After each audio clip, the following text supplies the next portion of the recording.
Ontario 2011-2016. 2011. En 2011, dans une pataterie de la rue Ontario, les commandes sont crachées par un haut-parleur graisseux.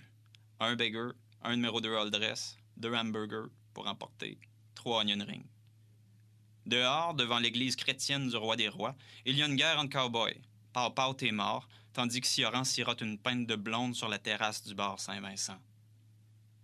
À la pataterie, en 2011, les commandes dégoulinent toujours du haut-parleur. 3 burgers, 2 numéro 2 stimés, 2 hamburgers pour ici, un onion ring. Et on remarque pour la première fois le slogan de la boutique Picotine, fabuleux, en pleine rue Ontario. Du chapelet au vibrateur. 2012. En 2012, André Carpentier me dit « Ben, pour toi, Montréal, ça se résume à la rue Ontario avec des détails autour. » Mais non, c'est une façon de marquer et de remarquer, aurais-je dû répondre, tandis qu'un punk interprétait les Territorial Pissings de Nirvana, un chant de pisse pour paraphraser Chatwin, et que Dora l'exploratrice faisait des sauts en étoiles devant les locaux vides du Yo-Yo Kids. La rue Ontario avec des détails autour, qu'il disait. Les détails autour, en 2012, c'est une mère qui dit à Sophie « Calme tes nerfs, un appareil dentaire, c'est bien moins pire que des broches. » Les détails, rue Ontario, ce sont les mannequins Terminator de la boutique HKR Collection, coincés entre un punch-up et un resto portugais. Les détails autour, c'est le soleil accueilli sur le crâne d'un ex-voisin faisant le pied de grue devant la quincaillerie au moment où un critique d'art s'exclame « But the real question is it good art? Is it good art? » La rue Ontario, en 2012, c'est un sosie du Undertaker qui déambule, tout cuir battant dans le soleil de midi, alors que 2 autobus scolaires déversent des enfants à l'entrée du Bowling Darling. La rue Ontario, en 2012, c'est le Père Noël et le Doc Mayou réunis en un seul corps maigrelet, saupoudré de Raspoutine et disant « Il s'atrophie la conscience, ce monde-là. Il se gèle l'esprit à petit feu. » 2013. 2013 est une année maigre. 2014. En 2014, rue Ontario, des flocons s'accumulent sur le sourcil gauche d'une adolescente, alors qu'au Hush Café, on se décolle encore les paupières. Au Atomic Café, on danse un frotte-bédaine avec un tam-tam. Dehors, 3 chaises oranges alignées, 3 serviettes de table froissées. En 2014, rue Ontario, on apporte son vin à la pataterie. 6h35 du matin, un type pisse sur les sacs à vidange jouxtant la boutique Bellissimo en sifflant Linger des Cranberries. En 2014, rue Ontario, un passant demande à une fillette si elle veut un ballon à souffler. Elle dit « Non, il y en a déjà assez dans mon chien. » Ailleurs, un gamin regarde à travers la vitrine du magasin à 1 piastre. Et il dit « C'est comme à l'école, papa, tu trouves pas? » En 2014, rue Ontario, j'entends cette dernière phrase. Tu fais du beau ménage dans ta vie. Ça va être propre, propre, propre. 2015.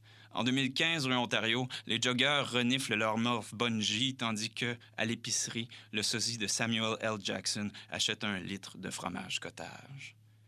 Au coin de la rue Clark, en 2015, on annonce une peau radieuse grâce au peeling chimique. Le client est rassuré. À l'autre bout de la ville, on se fait apostropher. « Vous allez bien, monsieur? Jésus vous aime. Adorez Jésus. » En 2015, rue Ontario, un homme sort du Tim Hortons avec, dans la même main, un grand 2 sucres 2 laits et des rameaux. À 2 pas, on titube en costume 3 pièces, tout en s'agrippant à un toaster Black & Decker. En 2015, rue Ontario, un grand calabre en trench noir s'avance, avec sous chaque bras un ours en peluche. En 2015, rue Ontario, il existe des matins de pâté chinois. Béquille, chaise roulante, poussette, béquille, chaise roulante, poussette, jusqu'à ce qu'un sexagénaire répète son mantra, lui aussi, peanut, banane, confiture, peanut, banane, confiture, en se dirigeant vers l'épicerie. En 2015, rue Ontario, un homme attend. Il lance un « Dieu vous bénisse » sonore au moment où la 125 s'arrête devant lui. De l'autre côté de la rue, on se stationne en parallèle, une roue de tracteur entre les dents. 2016. En 2016, rue Ontario, un promeneur porte le kilt et le promené traîne ses oreilles sur le trottoir. En 2016, rue Ontario, j'attends l'autobus en jasant de Pokémon avec un garçon de 8 ans. Au Café Atomique en 2016, on rit gras et on parle fort. Elle aime ça que son café soit infusé à travers une tranche de jambon. Pendant ce temps-là, sur la terrasse, il pleut dans un café au lait. En 2016, rue Ontario, un barbier en vitrine raccourcit les favoris de son client. De l'autre côté du mur, on dort dans des sacs verts. Et puis, plus rien. Ça arrive quand on déménage.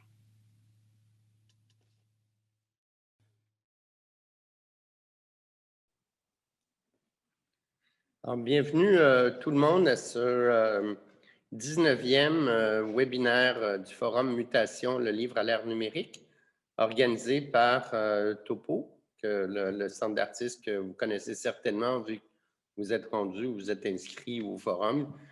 On accueille aujourd'hui, on est très content d'accueillir Benoît Bordelot, avec qui on collabore depuis un certain temps autour du partenariat de littérature québécoise mobile du laboratoire NT2 de l'UQAM, mais c'est avant tout la démarche personnelle de Benoît Bordelot qu'on souhaite souligner aujourd'hui.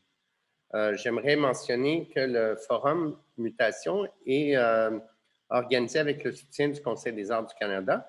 Alors, on les remercie à travers le Fonds stratégie numérique. Et je voudrais mentionner aussi que le forum est enregistré et sera diffusé sur le site web de Mutation qu'on mettra en ligne sous peu.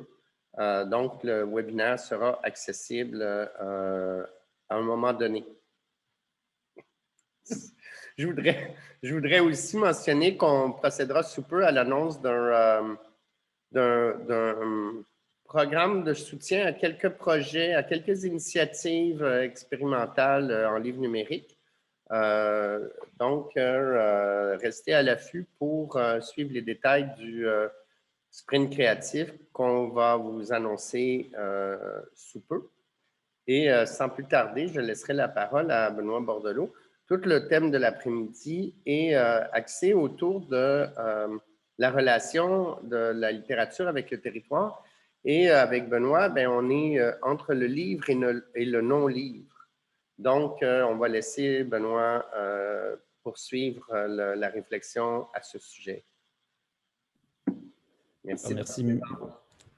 Merci beaucoup, Michel. Merci à tout le monde d'être là et d'avoir bravé c'est ça, le beau temps pour être ici aujourd'hui. Donc, ça se peut qu'à un certain moment, je dois ouvrir ma fenêtre parce qu'il fait extrêmement chaud. Par contre, il y a des marteaux-piqueurs qui se font aller tout autour de chez nous. Donc, voilà, je vais essayer d'endurer la propre chaleur intérieure de mon appartement pour être le plus avec vous possible. Donc, merci Michel pour l'invitation. Merci Gabriel. Merci Maxime donc, pour tout le boulot que vous avez fait autour du forum. C'est assez le fun. J'ai hâte de pouvoir faire du rattrapage là, pour écouter les conférences auxquelles je n'ai pas pu assister jusqu'à présent parce que, voilà, la vie étant ce qu'elle est, on fait ce qu'on peut.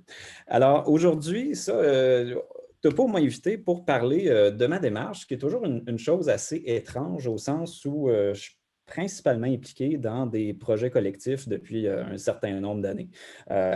J'ai eu un parcours, un parcours de bon étudiant, disons-le comme ça, donc à savoir que j'ai fait mon bac, ma maîtrise, mon doc à l'UQAM, donc en études littéraires. Je vais partager mon écran tout de suite parce que ça, c'est toujours une opération périlleuse. Voilà. Puis, voilà.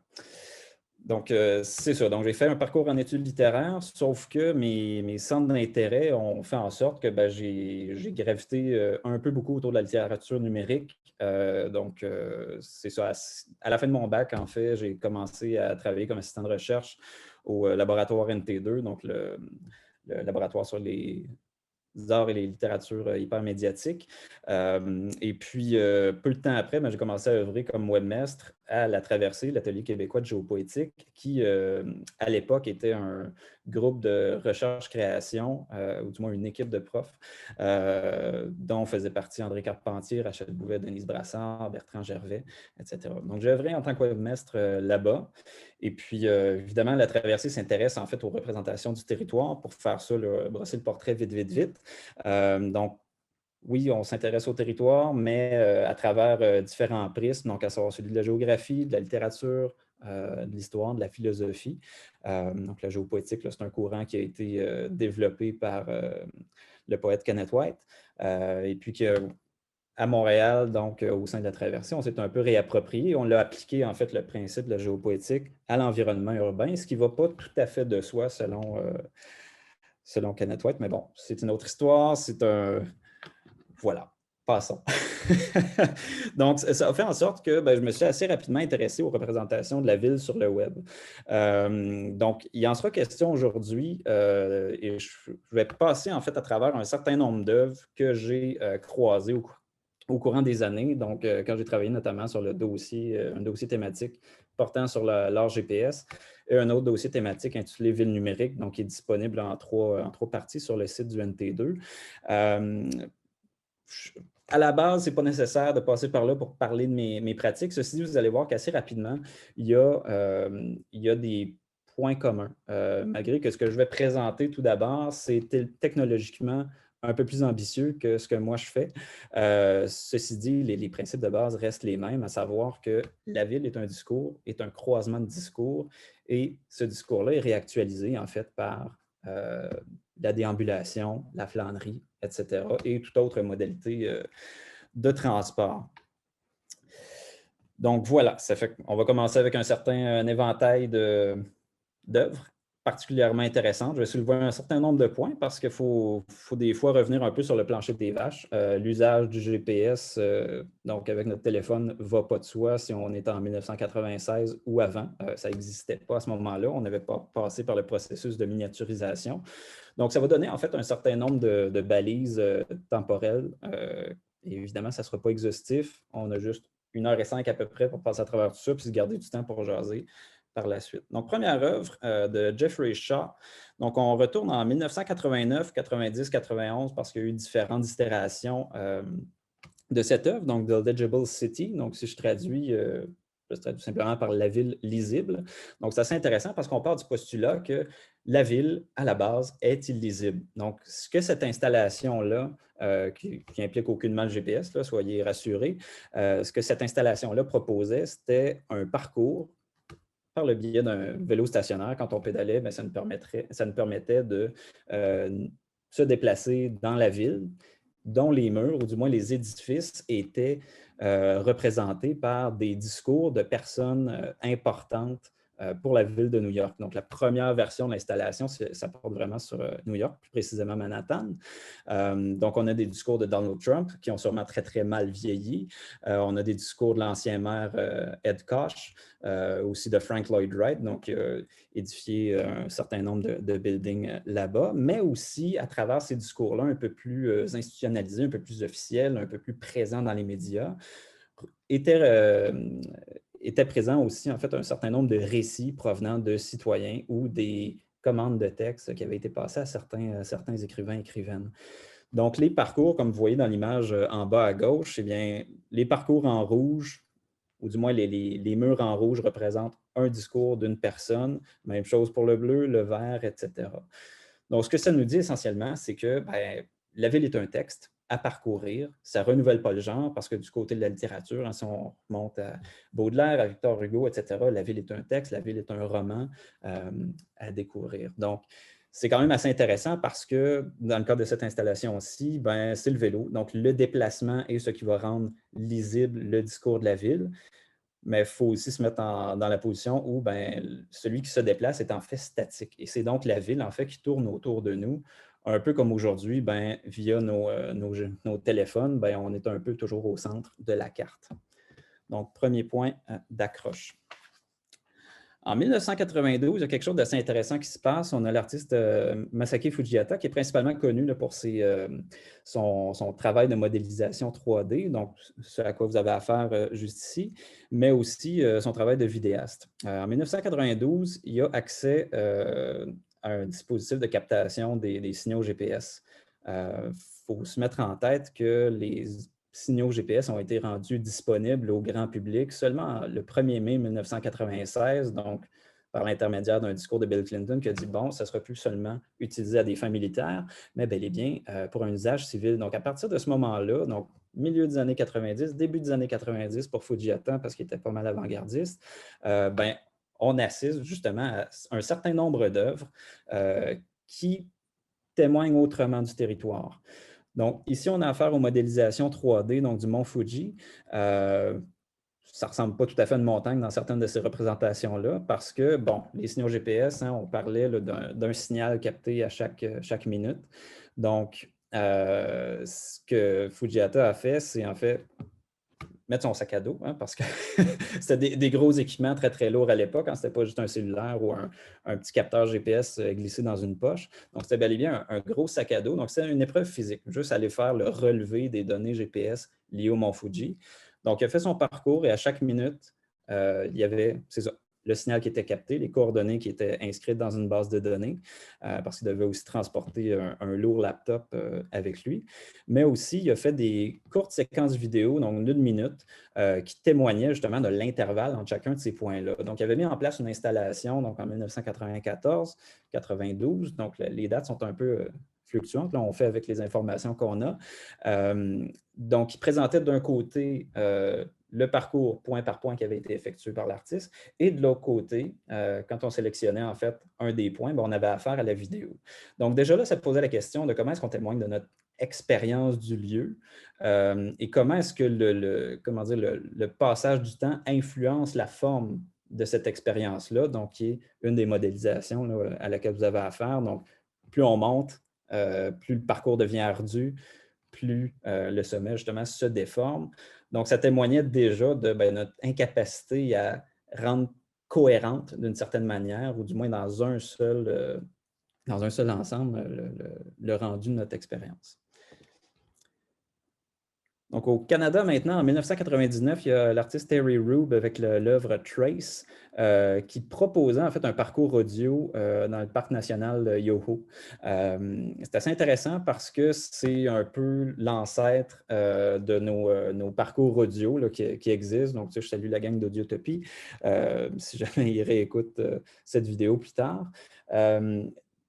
Donc, c'était un parcours audio, donc en nature, donc dans un vaste espace qui proposait en fait des textes sur la mémoire, sur le deuil, sur des gens en fait qui ont foulé ce lieu-là. Donc déjà là, on avait une envie de combiner à la fois un territoire qui était un peu plus imaginaire, un territoire passé, avec l'expérience live du lieu. Donc les écouteurs qui étaient portés par les utilisateurs, les utilisatrices, était perméable en fait au son. Donc, il y avait tous les sons de la nature en fait qui pénétraient dans les oreilles, mais aussi les capsules préenregistrées, donc qui étaient déclenchées à partir du moment où une certaine coordonnée GPS était atteinte. Donc, encore là, on a le déplacement qui rend le discours accessible. On n'est pas en ville. Il faut se rappeler que les signaux GPS à ce moment-là, était plutôt imprécis en ville, justement à cause des constructions. Les technologies de captation se sont améliorées avec le temps, mais c'est pour ça que les premières œuvres là, que je vous présente, ça ne se passe pas en ville. Mais changeons ça à partir de maintenant. Donc, avec les œuvres de Jeremy Wood, en fait, il y a une série qui s'intitule toujours GPS Drawing. Donc, l'idée, c'était de rendre disponible des parcours, parfois loufoques, parfois c'était du texte qui était inscrit sur la ville. Donc aussi et surtout pour nous faire réfléchir au fait que la carte n'est pas le lieu lui-même est celui qui n'est pas sur la carte parce que les cartes sont des grandes menteuses. Donc, l'initiative en fait de Jeremy Wood était tout à fait axée sur le fait que voici des expériences intéressantes qu'on peut faire, voici une nouvelle toile qu'on peut utiliser pour faire nos œuvres en tant qu'artiste. Ceci dit, cette représentation-là ne témoigne pas d'une expérience comme telle. Elle témoigne d'un trajet, mais non pas du véhicule de l'utilisateur qui avait son capteur GPS. Donc, Jeremy Wood, dans sa démarche, a bénéficié justement de la miniaturisation des dispositifs. Au fur et à mesure qu'on avance dans le temps, c'est de moins en moins pénible faire ces relevés-là. Donc, il y avait vraiment un désir aussi de se prouver qu'on pouvait faire autre chose autrement, mais en même temps, ça relevait carrément de la performance. Aujourd'hui, faire un parcours de la sorte, à peu près tous les joggeurs l'ont fait durant la pandémie, à nous envoyer aujourd'hui, j'ai couru 5 km et puis là, je retourne chez moi. Donc, c'est plus tout à fait le même rapport, en fait, qu'on a à ces représentations-là du territoire. Hop, j'enlève un petit peu, petit bug. Donc, voilà. Prochaine œuvre, Amsterdam Real Time. C'est une œuvre de Esther Pollack en collaboration avec la Vague Society, qui est un laboratoire technologie et société à Amsterdam. Donc, dans le cadre de l'exposition Maps of Amsterdam, donc 1866-2000, il y avait eu une exposition en fait, de différentes cartes de la ville qui avaient été montées. Et puis, Esther Pollack avait été approchée par la Vague Society pour mettre en place une carte interactive, donc qui ne témoignait pas en fait des relevés plus ou moins administratifs en fait de la ville, donc cartes relatives aux assurances, cartes relevés d'arpentage, etc. Mais bel et bien une carte qui allait témoigner de la façon dont la ville était parcourue, dont elle était habitée. Alors, pendant la période de l'exposition, donc je pense que c'est à peu près 2 mois, ben, il y a des gens qui rentraient, pouvaient emprunter un dispositif de captation de signaux GPS et partir avec pour quelques jours, voire plusieurs semaines. Et en fonction des modalités de déplacement, à savoir soit en autobus, soit en vélo, soit à pied, soit en voiture, ben, ça donnait des relevés de cartes, des relevés géographiques en fait complètement différents d'un usage à l'autre. Donc, c'est une carte, en fait, où on a une combinaison d'à peu près tous les parcours. Donc, on voit très, très bien les artères principales, les petites ruelles, etc. Sauf que cette carte-là, en fait, était déclinée en différentes modalités de parcours, essentiellement. Donc, c'était pour montrer que, ben, encore là, les cartes, habituellement, sont des menteuses et ne témoignent pas toujours des usages qu'on en fait. Donc, ça, c'est un des premiers pas là, dans cette voie-là de collectivement essayer de comprendre un peu le lieu dans lequel on vit et puis de faire prendre conscience aux gens que ben, le secteur que j'habite dans ma ville, je dis habiter Amsterdam, mais par contre, la réalité, c'est que ma vie se tient dans un petit carré ou dans un petit triangle. Donc ça devient assez intéressant où la carte devient en fait un outil comment dire, qui vient nous permettre de poser un regard critique sur notre usage des lieux, mais aussi de la façon dont on habite le monde. Autre expérience assez intéressante du fait que ben, c'est un peu fou comme projet, le Degree Confluence Project qui a été initié par Alex Jarrett en 2003. L'idée, c'était, bon là, on est dans l'apogée du géocaching à ce moment-là. Et puis Alex Jarrett dit, ben, on va essayer d'atteindre tous les points de confluence, hein, latitude, longitude, qui existent sur la planète grâce à nos dispositifs GPS. Et il a mis en place un site qui permettait aux gens de raconter leur périple jusqu'à ces fameuses coordonnées-là, en 44 degrés nord, 109 degrés ouest, etc. Donc, pour les degrés de confluence primaires, mais aussi les secondaires, tertiaires, etc. Donc, c'est un projet qui est encore en cours. Donc, en âge Internet, c'est quand même assez robuste, je trouve, puisque ça a commencé en 2003. Et puis, ce qui est intéressant, c'est que ce n'est pas un projet artistique, ce n'est pas un projet littéraire. Par contre, il y a quand même du récit de voyage par des citoyens, par des voyageurs, mais ça vient aussi poser un certain nombre de questions relatives à la politique des lieux.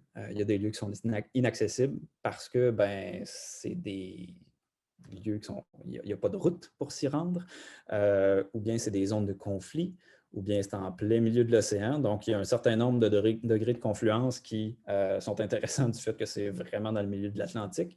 Donc, au fur et à mesure que l'activité du moins que le projet se déroule, ben, il y a de plus en plus de points de confluence qui sont identifiés, de plus en plus de récits disponibles.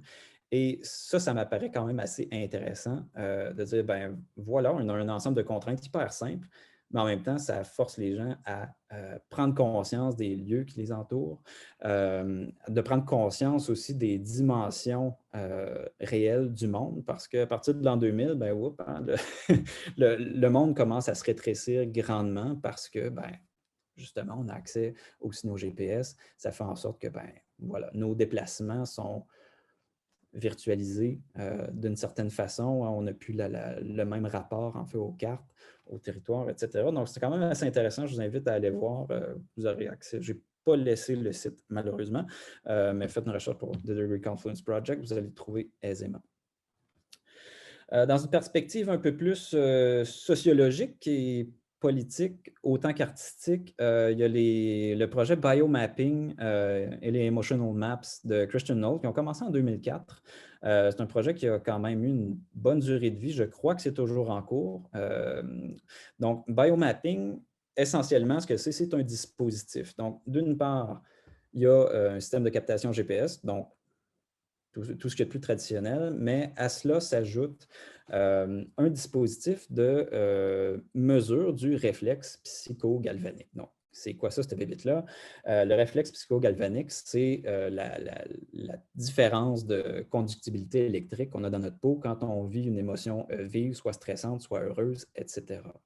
Donc, biomapping, c'est ce dispositif-là, cette combinaison-là des deux dispositifs, GPS et réflexe psychogalvanique, qui fait en sorte que, ben, il y a possibilité de cartographier notre réponse émotive d'une certaine manière. Puis là, je mets des guillemets. Il y a une façon de cartographier notre réponse émotive au lieu qu'on fréquente. Donc, ça a été utilisé dans le cadre de consultations publiques, dans le cadre d'enquêtes d'ordre un peu plus politique ou communautaire pour essayer de mieux comprendre bon, quels sont les points de tension dans un quartier ou dans une ville, etc. Et puis, la façon que ça fonctionne, c'est que Node, bon, se fait contacter, arrive avec son matériel, et puis on peut avoir jusqu'à 50, 60, 100 personnes qui participent au projet. Donc, il y a des déambulations qui sont organisées par les citoyens eux-mêmes. Donc, l'idée, c'est de dire, ben voilà, on va se déplacer en ville, puis pendant qu'on mesure justement ces données-là, GPS puis réflexe psychogalvanique, eh bien, on vous invite à prendre des notes. Et puis après ça, il y a un retour qui est fait avec les participants. Donc, ça s'échelonne sur quelques semaines d'habitude, peut-être des mois. Et puis, les participants sont invités justement à réfléchir à tel coin de rue, il y a eu un pic dans ma réponse émotive. Qu'est-ce qui s'est passé? Donc, c'est tout un jeu d'alliage, en fait, de ces notes-là, de cette espèce de retour sur soi qui permet, en fait, de mieux comprendre notre rapport au lieu. Donc, ça se manifeste comme produit fini en une carte qui a différentes zones de couleurs avec différents degrés d'intensité, donc qui témoignent de réponses plus ou moins fortes. Collectivement aussi, donc c'est la compilation des différentes réponses des participants avec leurs notes qui sont souvent pas retravaillées. Hein, c'est quand même du matériel brut qui est offert au lecteur, appelons-le comme ça. Donc, il y a des cartes qui sont disponibles en version PDF sur le site softhook.com, mais aussi, il y a des cartes qui étaient rendues disponibles à la population, donc les bonnes vieilles cartes routières, mais sur le mode, ben, voici une carte émotionnelle des lieux qui nous entourent. Donc, c'est une façon super intéressante de mieux comprendre ce qui nous anime quand on se déplace dans une ville. Parce que le postulat, essentiellement, c'est qu'on connaît très mal nos lieux quotidiens. Parce qu'on est tellement habitué de les voir qu'on finit par ne plus les voir. Autre projet donc, qui date de 2007 par le professeur Hassan Elahi, qui avait été post-11 septembre, donc ça a fait quand même le tour des médias, cette histoire-là. Donc, post-11 septembre avait été soupçonné d'avoir introduit des explosifs aux États-Unis, donc avait été mis sur la liste de surveillance du FBI. On est très loin là, de la littérature dans ce cas-ci, mais on commence plutôt à fréquenter les questions de surveillance, donc essentiellement des données qui sont offertes par l'individu qui est lui-même surveillé. Donc, sur le mode d'un jeu du chat et de la souris, ben, il y avait en fait les coordonnées des inspecteurs au FBI. Donc, chaque fois qu'ils faisaient un déplacement, appelait le FBI, disait « Écoutez, je vais sortir du pays parce que… » Il faisait énormément d'expositions et de conférences ici et là de par le monde. Donc, il a dit, ben, je ne vais pas m'empêcher de vivre. Par contre, je vais informer le FBI chaque fois que j'ai un déplacement qui semble sortir de l'ordinaire dans un contexte post-attentat à New York.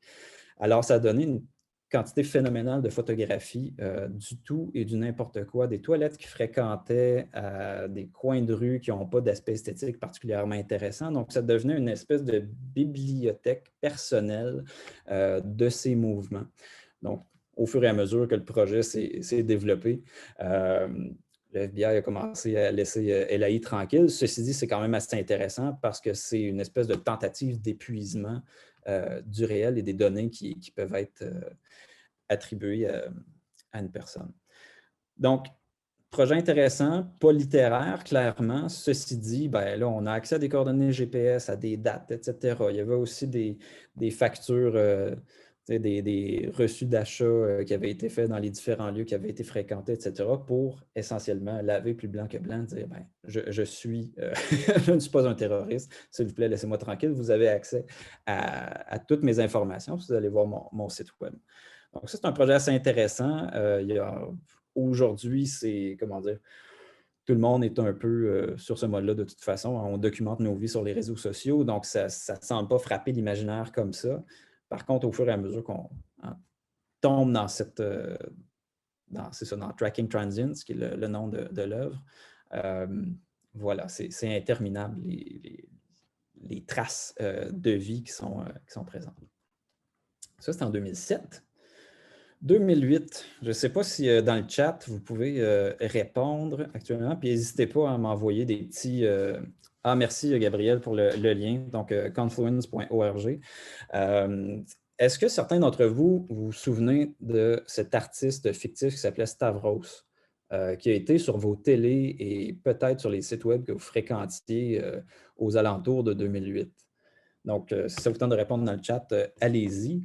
Donc, Stavros, c'est un personnage qui arrive sur nos télés, c'est ça, en 2008, dans le cadre des publicités pour le téléphone Nokia N82, qui était le premier téléphone, en fait, qui était affublé d'un dispositif GPS. Et donc, toute la campagne de marketing pour ce téléphone-là, qui précédait de 2 ans, en fait, le iPhone 4, qui a eu sa fameuse puce GPS. Donc, toute la commercialisation, en fait, du téléphone a été basée sur le fait que, maintenant, vous pouvez savoir où vous êtes et grâce à ce dispositif GPS, vous êtes en mesure d'être un artiste et le monde est votre toile. Donc, c'est quand même assez intéressant parce qu'à partir de ce moment-là, ben, on commence à exploiter un peu autrement les coordonnées GPS. Ça ne devient plus aussi marquant pour l'imaginaire que ça avait pu l'être par les 10-15 dernières années, 10-15 années précédentes.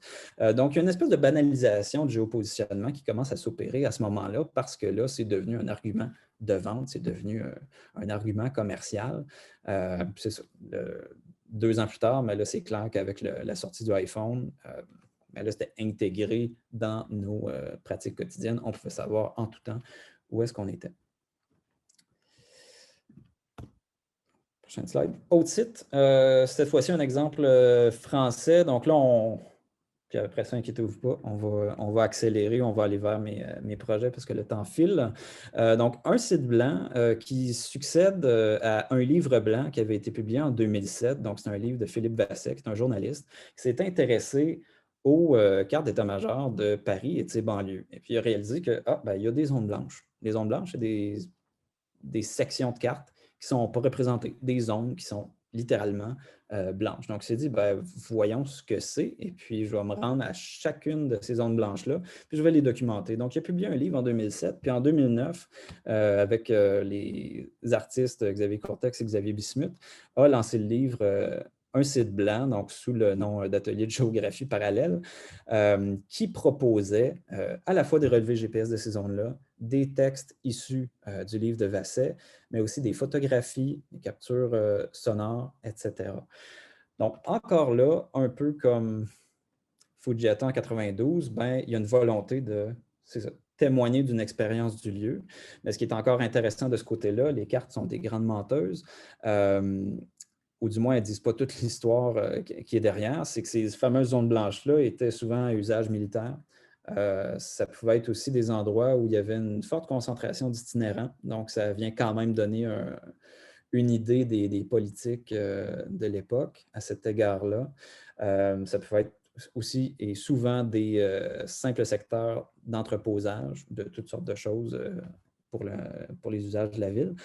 Mais c'est quand même assez intéressant parce que l'idée, c'est de dire, on va travailler avec l'absence de représentation pour essayer d'en donner une qui soit la plus fidèle possible et qui témoigne de ces lieux-là auxquels on n'a pas accès. Donc, on a beau dire que la géolocalisation est intégrée dans nos vies, ça ne veut pas dire qu'on a accès à tout parce qu'il y a des secteurs qui ont qui ne bénéficient pas de représentation ou qui sont de l'ordre du privé. Donc, un peu plus près de nous, avec Entreville, donc de J.R. Carpenter, donc poète canadienne qui habite maintenant au Royaume-Uni. En 2006, elle sort l'œuvre paramédiatique Entreville, qui est encore accessible là, joyeusement, parce que la plupart des œuvres que je vous ai montrées étaient conçues en Flash. Donc, si vous avez l'occasion d'avoir une vieille machine qui supporte encore Flash, ben, super. Donc, je vous invite à aller consulter les sites en question.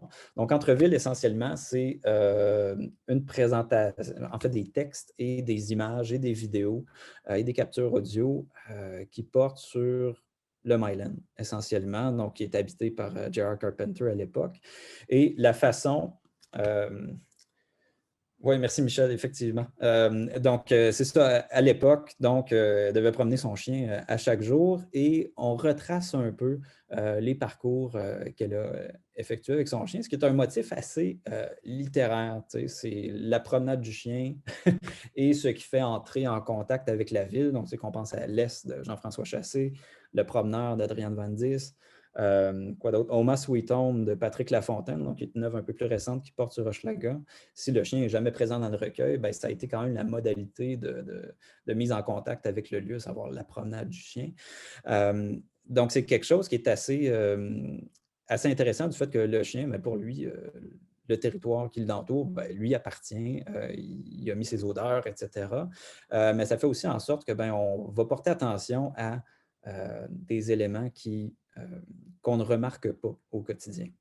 Donc, c'est un peu ce récit-là. Donc, ce qui est intéressant ici, c'est qu'on a un croquis justement dans un carnet de notes.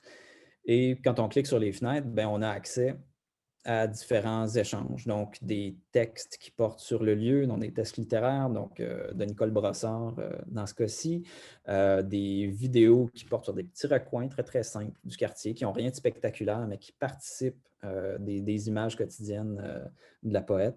Ce qui est intéressant, en fait, de la présence du carnet, c'est que ça met en valeur justement la prise de notes, la note de terrain. Puis je sais, Michel, que tu as peut-être un lien à fournir parce que Topo contribuer à une œuvre là, du même titre. Gêne-toi pas pour laisser du stock dans le chat pour les auditeurs et auditrices. Donc, la note de terrain, en fait, c'est pas mal la base de ma propre pratique, donc qui a été inculquée par André Carpentier, qui a été prof à l'UQAM pendant de longues années.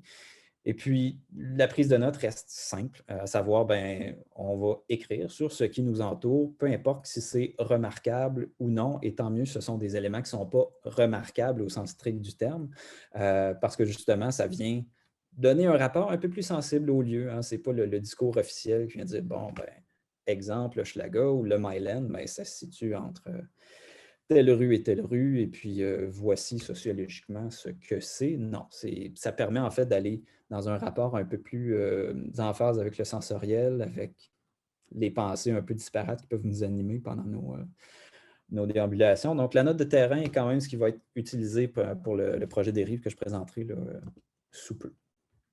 Donc, voilà. Donc, encore un peu la même démarche pour Carpenter en 2008, donc avec In Absentia, donc qui a été créé en collaboration avec Lance Blumgren, Andy Brown et Daniel Canty. Donc, c'est tous des personnes qui ont habité pendant une période plus ou moins grande le Myland, et ce qui était proposé dans le cadre de cette œuvre-là, c'est différents parcours thématiques, donc à savoir des logements à vendre ou à louer ou etc. Je vais juste tasser la barre ici. Des objets perdus, des objets trouvés, des vides dans le quartier, que ce soit de façon très concrète ou métaphorique. Et donc là, c'est intéressant parce que dans cette œuvre-là, on a aussi accès à des traductions de textes, donc de l'anglais vers le français, ce qui vient un peu briser aussi l'espèce de nos fameuses deux solitudes là, québécoises. Donc, tu sais, ça reste fondamentalement une œuvre québécoise, mais bilingue, c'est intéressant, c'est trop peu présent.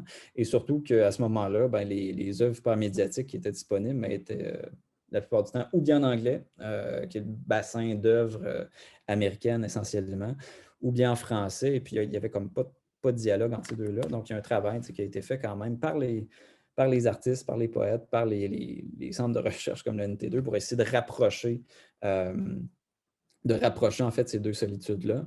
Et puis le travail de la revue Bleu-Orange au courant des 10 dernières années, si pas plus, a été particulièrement intéressant de ce côté-là parce que l'idée, c'était justement de rendre disponibles des œuvres au moins dans les deux langues, quand c'était possible. Donc, un gros effort de traduction. Mais là, on dérive un petit peu par rapport à notre programme. Autre initiative intéressante qui est toujours en cours, à ma grande surprise, donc initiative de Max et de Julian Stein, donc la carte sonographique de Montréal qui a été initiée en 2008. L'idée, c'est de rassembler des sons qui sont disponibles en Creative Commons, donc vous allez vous réapproprier le tout pour vos propres projets. Donc, c'est des captures de sons qui ont été faites un peu partout dans différents environnements de la ville de Montréal. Et là, maintenant, c'est, comment dire, appelons ça le Montréal métropolitain. Donc, ça fait des petits un peu ailleurs. Donc, c'est quand même assez intéressant. C'est encore là une espèce de tentative d'épuisement des sons montréalais, avec des fois, oui, une qualité plus optimale, des fois un peu moins. Ceci dit, ça témoigne quand même des environnements sonores auxquels on ne porte pas nécessairement attention au quotidien, sinon sur le mode de l'irritation, comme les marteaux-piqueurs, etc. Je poursuis. Autre œuvre qui, encore là, si vous avez une vieille machine, vous pourrez peut-être y accéder. Donc, De lettres et d'acier, donc en 2008, qui a été conçu par Olivier Diens et quelques assistants dont là, je n'ai pas les noms. Donc, De lettres et d'acier proposait au fond un Montréal stylisé, donc à la fois un paysage d'été et un paysage d'hiver. Donc, des buildings essentiellement flottants à travers lesquels on pouvait naviguer.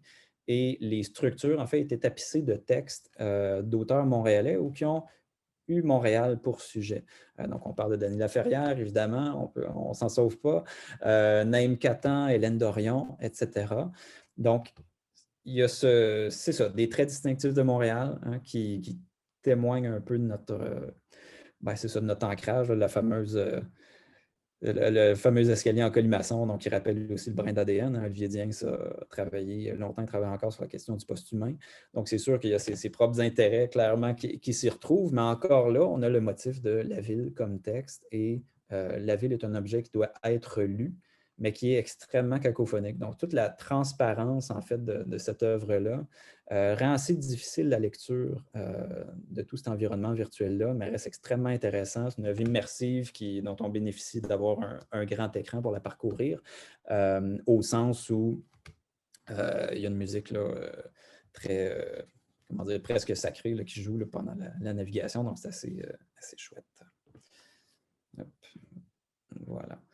Donc, La dérive de l'affect, œuvre qui a été publiée par Myriam Lambert en collaboration avec Chambre Blanche et Incident, donc en 2012, disponible sur le site de la revue Bleu-Orange. C'est encore accessible, une des rares œuvres encore accessibles dont je parle aujourd'hui. Ce que Myriam Lambert a fait avec cette œuvre-là, c'est faire dialoguer en fait l'archive. Donc de différentes époques, donc sur le territoire montréalais, avec des œuvres d'art présentes sur le territoire, mais aussi des essais qui portent sur la question de l'archive, sur l'importance de l'archive dans notre conception du présent. Donc, ça vaut la peine d'y aller, de s'y plonger. C'est difficile d'en faire le tour. Ceci dit, il est assez clair que les prochains projets dont il sera question, dans lesquels j'ai été impliqué, l'archive est nécessaire. Ça constitue une mémoire au même titre qu'un texte littéraire. Moi, j'ai pour mon dire que notre imaginaire du lieu se constitue d'un dialogue incessant entre notre expérience de ce lieu-là, qui peut être quotidienne ou non, et puis de représentation qu'on absorbe au quotidien. Donc, je pense qu'il faut essayer de concevoir ça. Il y a une espèce de glissement vers le témoignage du lieu par des moyens technologiques vers une conception du lieu qui est un peu plus de l'ordre de l'imagination, de l'imaginaire, d'une reconstruction constante.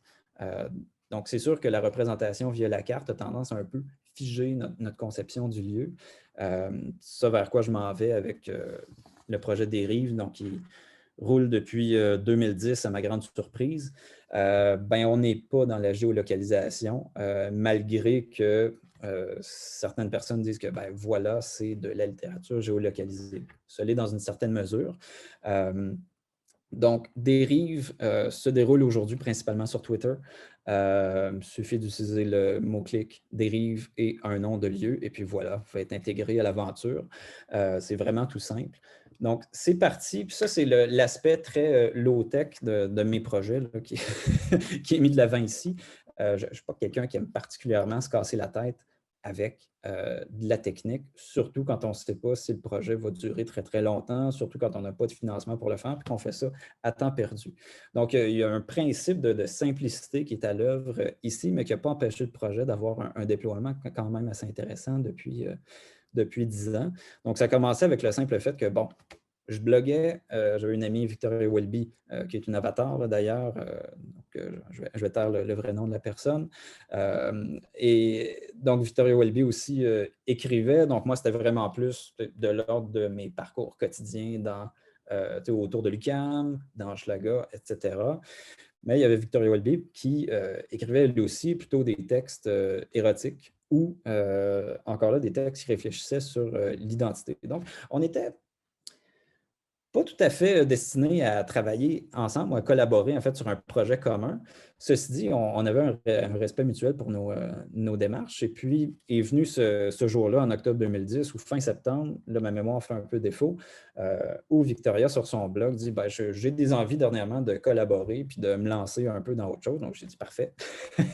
Je lui ai envoyé un ensemble de règles qui étaient très simples, à savoir, ben, on va dériver ensemble parce qu'elle venait de se réinstaller après 18 ans d'absence dans le quartier Hochelaga. Moi, j'écrivais sur le quartier, puis ça allait devenir en fait mon sujet de thèse quelques années plus tard. Donc, j'ai dit, ben, on va dialoguer ensemble via nos blogs sur notre expérience de ce lieu-là, que toi, de ton côté, tu te réappropries, puis que moi, ben, j'essaie de m'approprier parce que je n'aime pas particulièrement la ville à la base, et pourtant, c'est quand même devenu un objet extrêmement prenant dans ma vie académique et personnelle. Donc, on a commencé comme ça, et au fur et à mesure que ben, ça s'est déroulé, donc, tu sais, essentiellement, les textes, c'est pas toujours la grande littérature. Souvent, c'est simplement des constats de ah, ben, il y a toujours la même personne qui passe à telle heure, tel jour, mais pas tel autre jour. Ou ben, voilà une expérience qui a été vécue chez le boucher. Donc, tu sais, ça nous donnait, au fond, un accès à l'imaginaire de l'autre. Et ça a été extrêmement plaisant. Donc, toujours sur nos blogs respectifs. Donc, il y avait un jeu d'aller-retour entre les blogs. Puis, ben, d'autres gens se sont greffés parce que j'ai décidé de changer les règles à un certain moment donné. Chose que Victoria n'a pas particulièrement appréciée. Mais c'est ça. Alice Van Der Klee s'est joint au projet. Au fur et à mesure que ça avançait aussi, ben, hop, des fois, on avait des choses plus courtes à dire. Et puis, il y a eu une migration qui s'est faite de façon très naturelle sur Twitter, qui est devenu le cœur de la patente. Donc, Alice Van Der Klee s'est joint au projet, Myriam Marcel Bergeron, Patty O'Green, Yann Saint-Onge, qui est un des contributeurs principaux là, par les temps qui courent, etc. Et puis, ce que ça représente, après 10 ans, ben, on parle d'à peu près 300 pages de texte et de photographies qui ont été faites au courant des années. Plus que 4000 tweets, on a arrêté de compter parce qu'à un moment donné, on s'est dit c'est pas à nous de faire notre propre archive et de tenir la minute du projet. Il y a eu aussi 2 livres artisanaux donc, qui ont circulé dans le courrier interne de l'UQAM pendant un certain temps, mais dont le premier a été perdu aux frontières, parce qu'on s'est dit on va inviter Aya Karpinska, artiste super médiatique et multidisciplinaire, à participer au projet. Par contre, comme il y avait de l'équipement électronique à l'intérieur, probablement une clé USB, on ne saura jamais, ça a été retenu aux frontières, donc on n'avait pas de traces de ce livre-là. On n'avait pas d'archives photographiques ou pas de scan ou quoi que ce soit.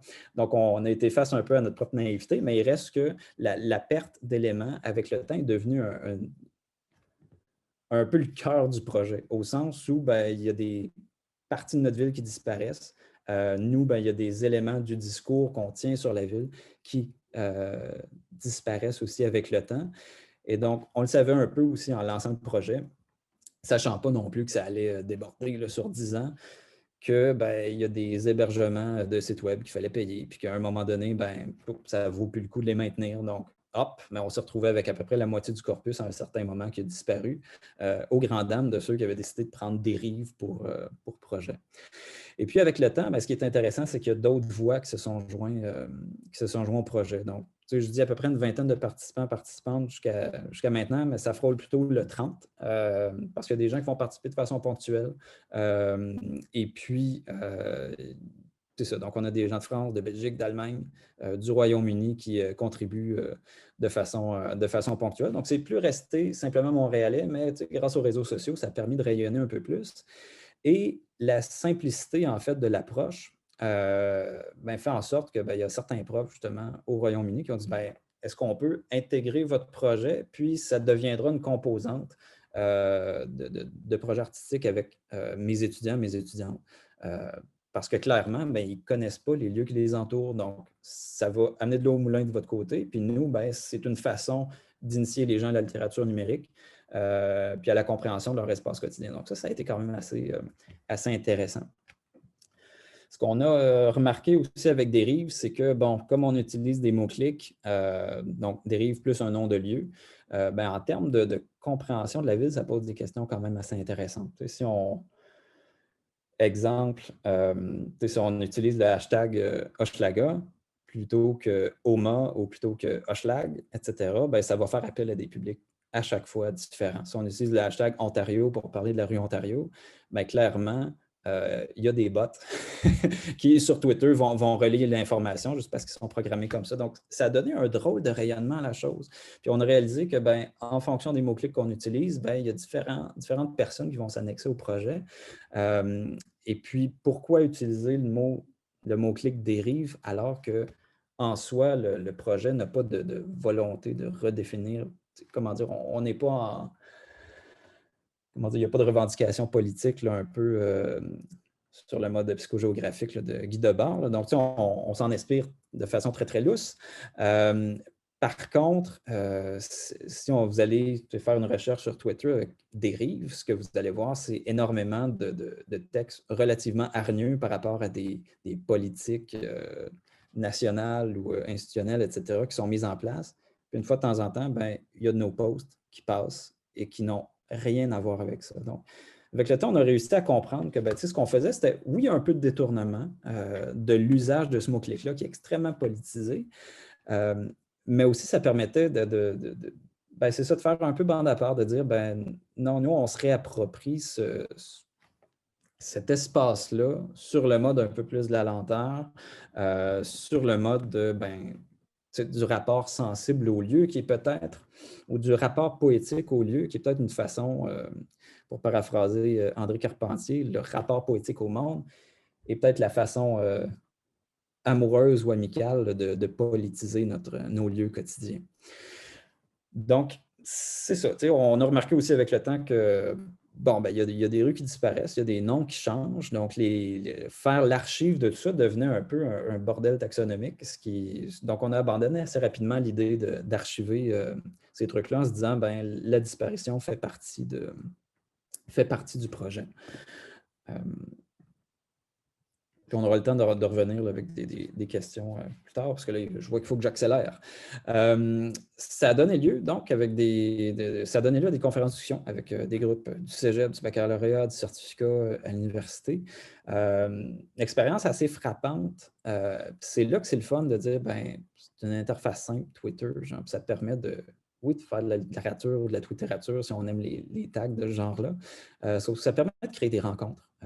Ce projet-là a amené plein de demandes de « Ah, voulez-vous participer dans tel contexte, faire une performance, quoi que ce soit. » C'était pas l'idée à la base, c'était juste écrire.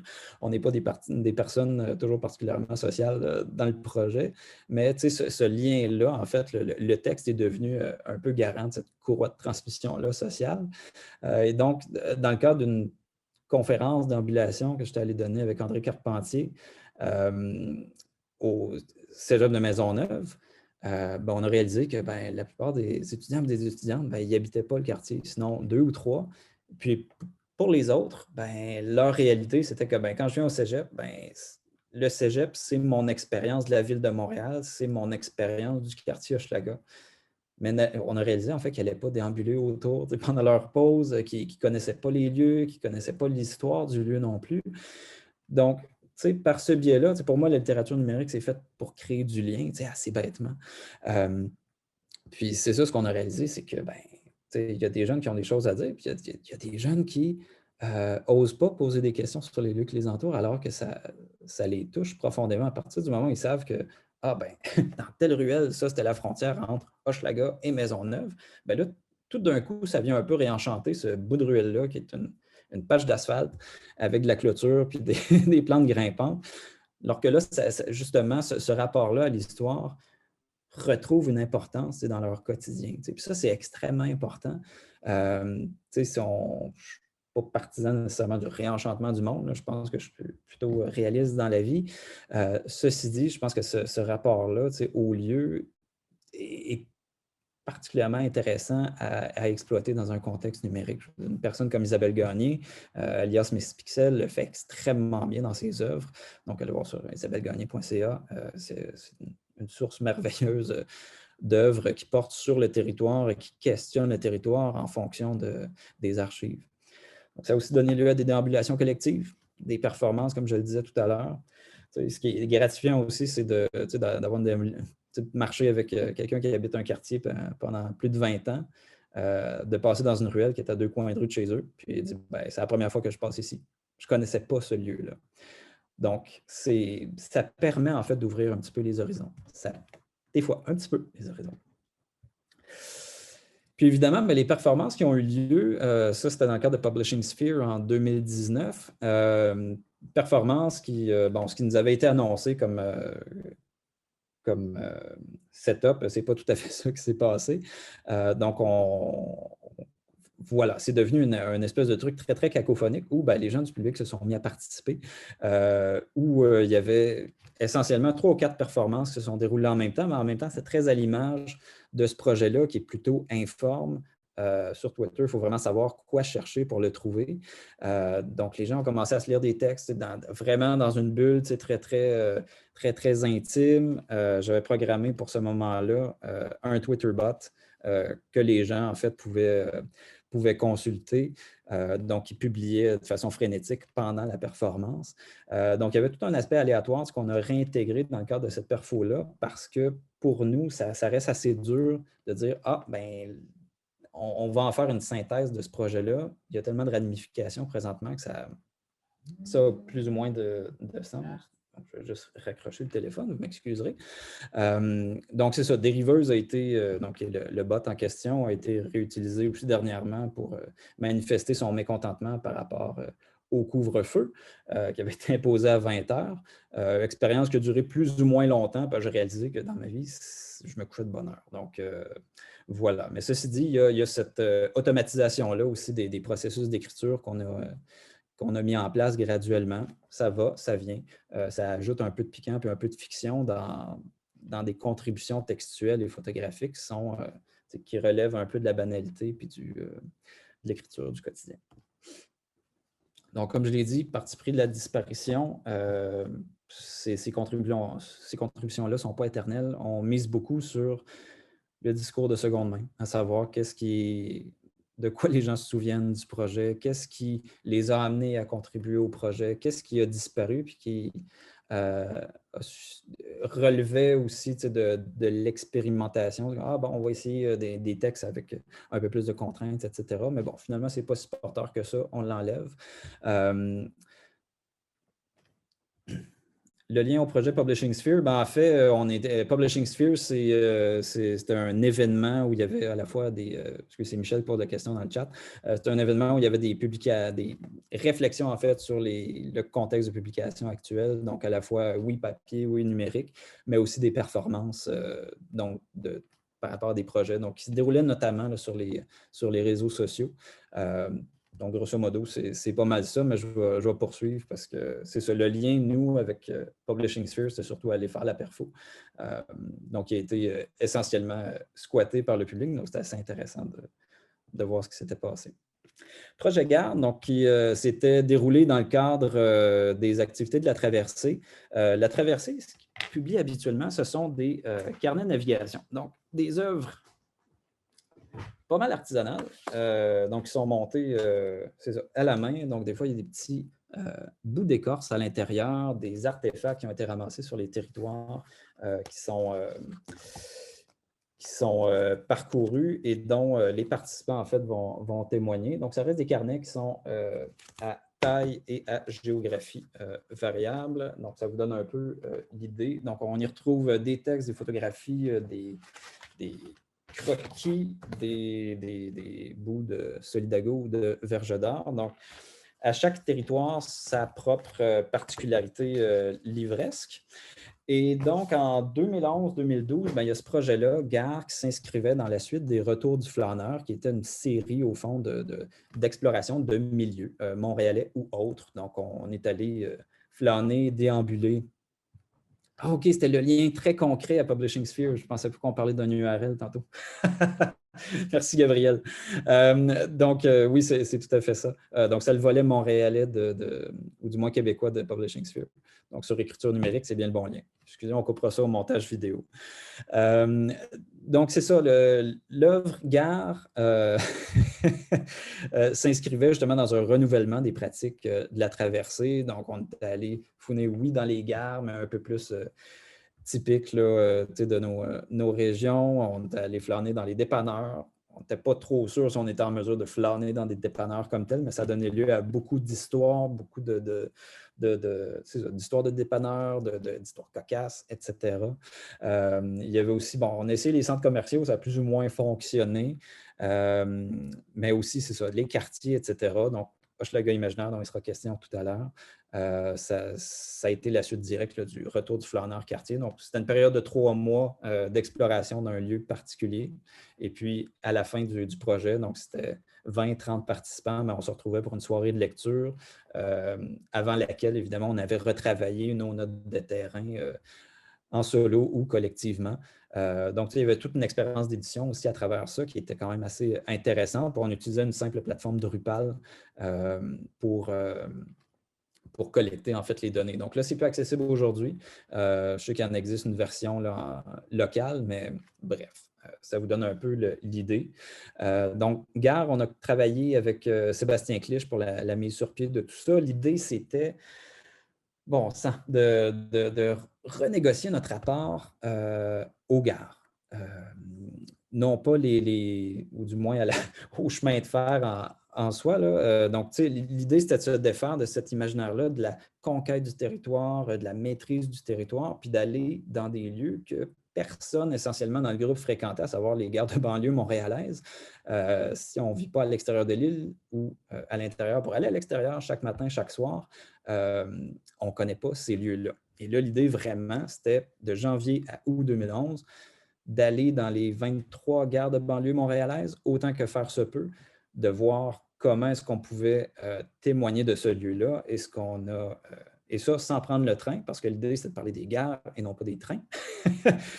Donc, ce à quoi on a été confronté, c'est l'ennui.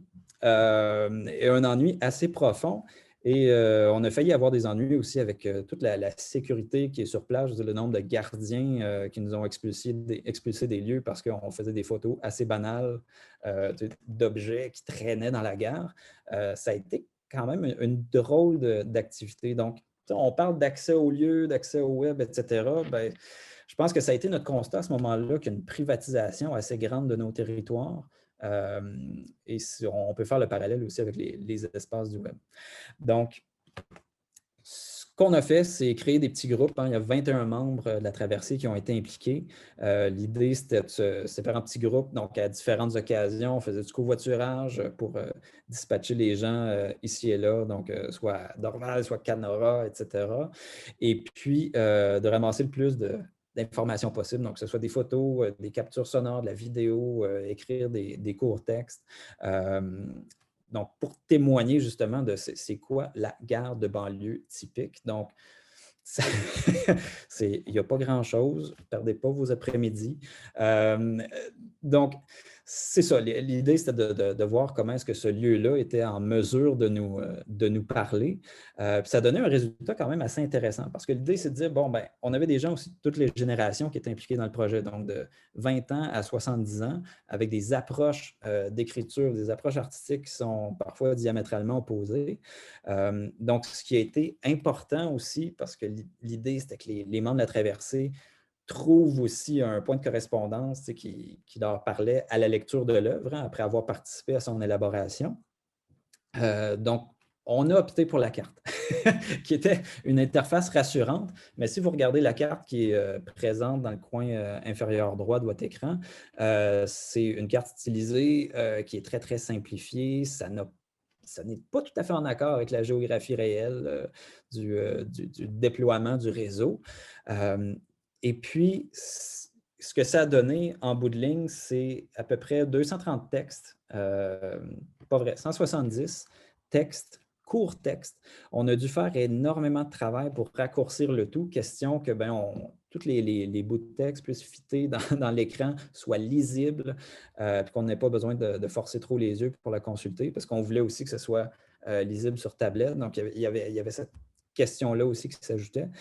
Donc, une personne comme Yves Lacroix, qui est arrivé avec son texte suivi de cette page, nous a dit essentiellement, « Hey les jeunes, coupez ça comme vous voulez, moi j'ai fait ma job. » Mais être confronté justement aux fragments de texte qui est typique aux pratiques d'écriture sur le web, ça a été très, très, très difficile sur certains. Donc, c'est intéressant justement d'agir comme interface, une médiation, puis d'édition avec des gens qui ont des pratiques tout autres, qui sont plus dans le roman, qui sont plus dans l'écriture journalistique ou documentaire. Donc, d'aller graduellement vers des textes qui sont très, très courts et qui sont en mesure de résonner les uns avec les autres.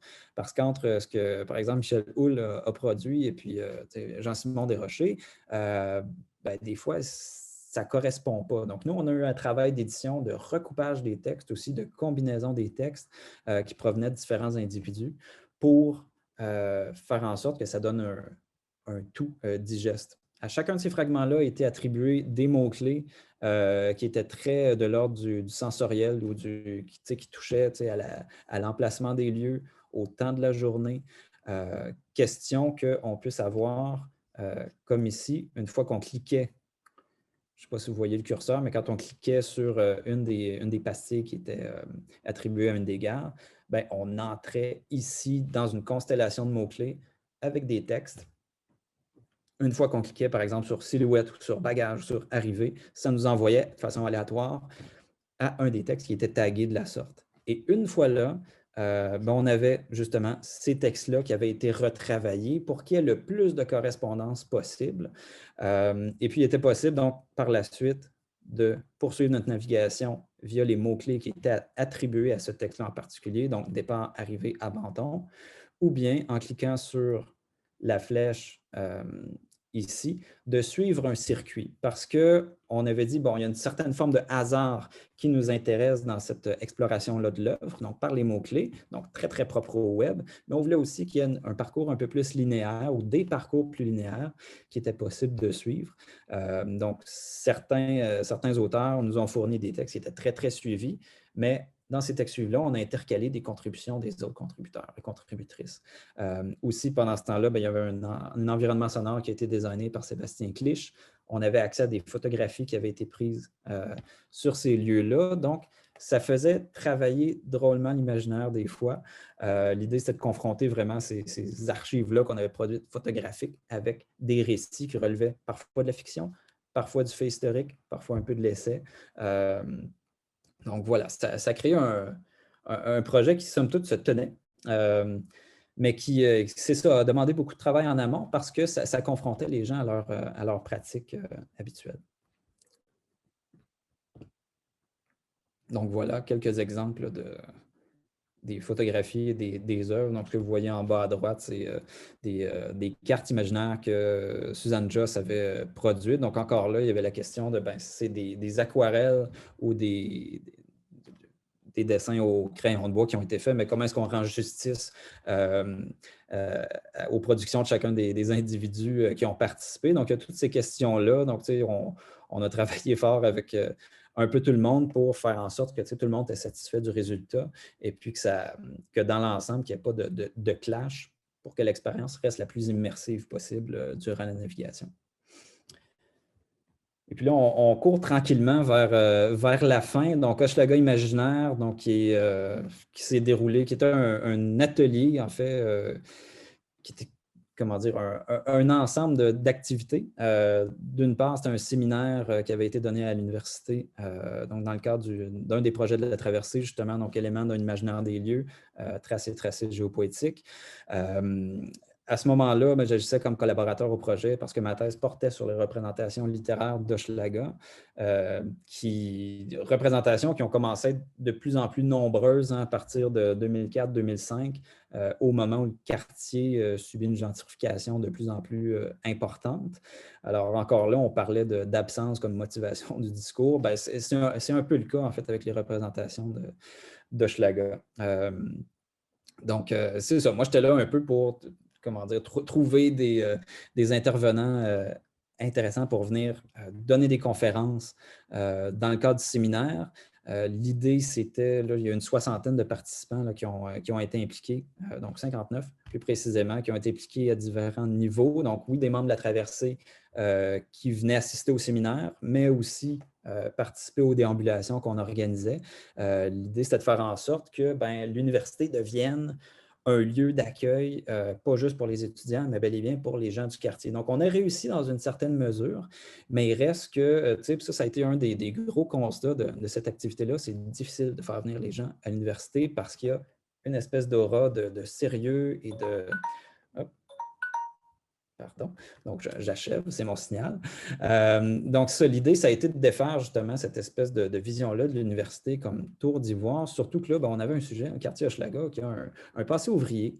Donc, il y a eu un équilibre à trouver dans tout ça. Il y a des activités qu'on a fait sur les lieux. Donc, au café chez Sandrine, les gens du public étaient invités à passer. Même chose à la librairie La Flèche Rouge, donc qui était à l'époque tenue par Pascal André, donc qui a été une libraire hyper accueillante à ce moment-là, qui nous a permis justement d'organiser nos soirées de lecture, de rencontrer les gens du quartier.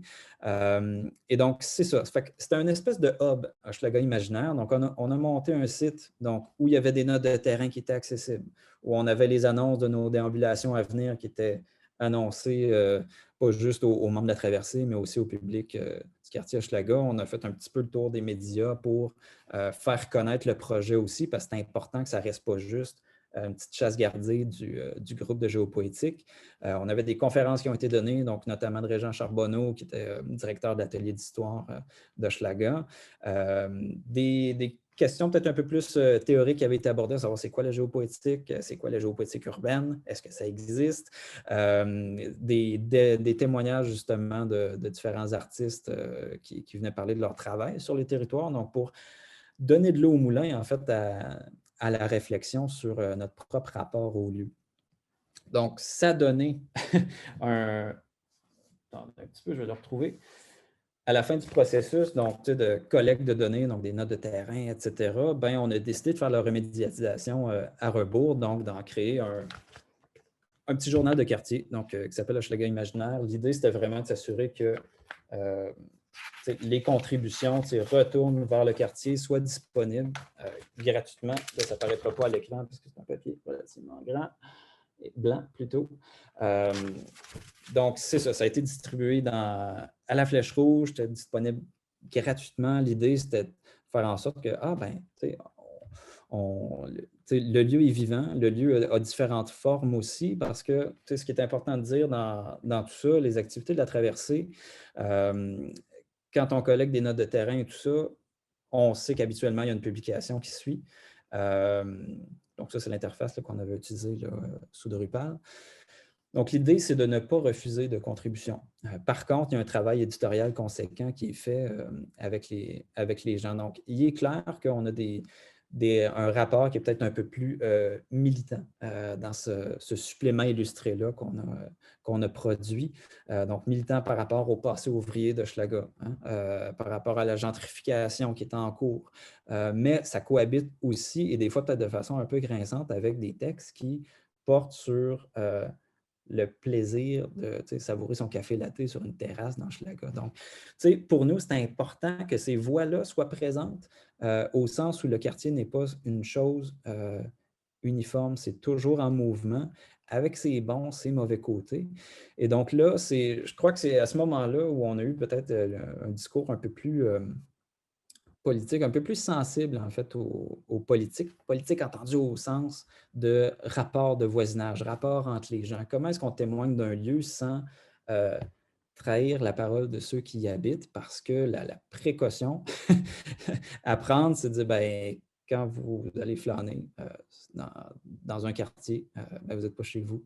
Quand vous allez sur un lieu, dites-vous que vous êtes toujours potentiellement un intrus et vous devez être conscient aussi de votre propre influence sur le lieu. Donc, tout bon anthropologue, sociologue est déjà au courant de ça.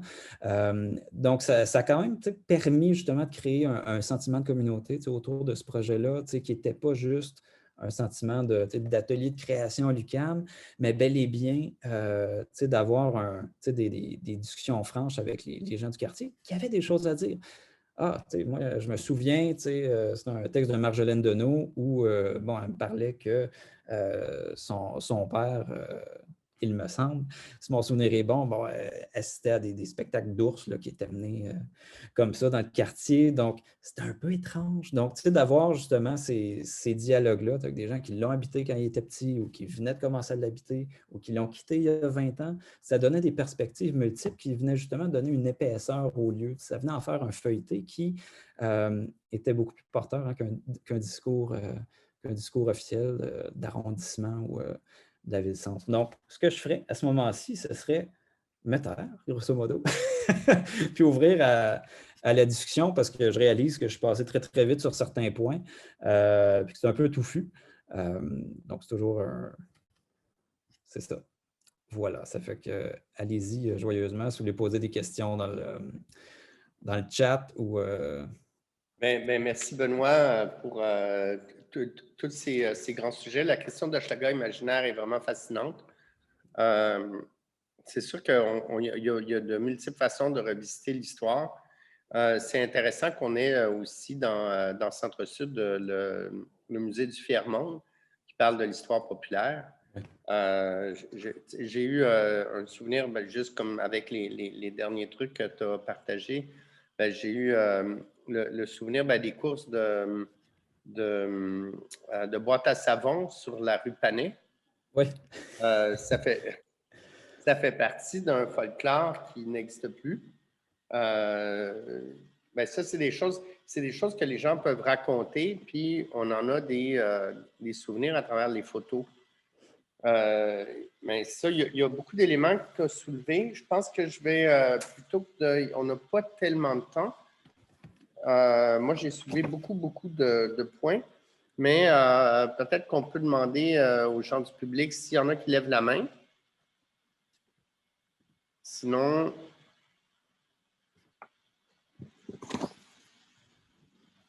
je ferai un petit condensé de thèmes principaux.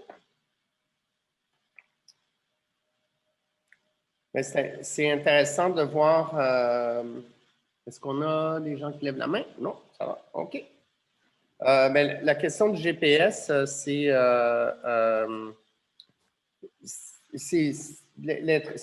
ça montre à quel point c'est quand même une technologie très, très récente. Les outils de suivi. Donc, qu'est-ce qu'on fait avec ça? Ces données-là qui sont captées. Là, il y a un élément aussi qui est intéressant, c'est le projet où est-ce qu'il y avait avec je pense que c'est Trace Terrier Web. Ouais. Donc, qui suivait, qui mettait en ligne tous les lieux où est-ce qu'il était. En fait, ça c'est Tracking Transients d'Hassan Elahi, par contre. Donc, en 2007. Ouais. OK, mais ça pose la question, c'est intéressant parce que lui, il faisait comme du suivi manuel de ses déplacements, alors que maintenant, tout ça, c'est géré par l'intelligence artificielle parce que c'est impossible de suivre en temps réel des gens. Donc, tous les systèmes de caméra de sécurité fonctionnent avec l'intelligence artificielle, la reconnaissance facial. Mais à l'époque où lui a fait ça, c'est comme s'il était avant-coureur de cette tendance-là. Il y a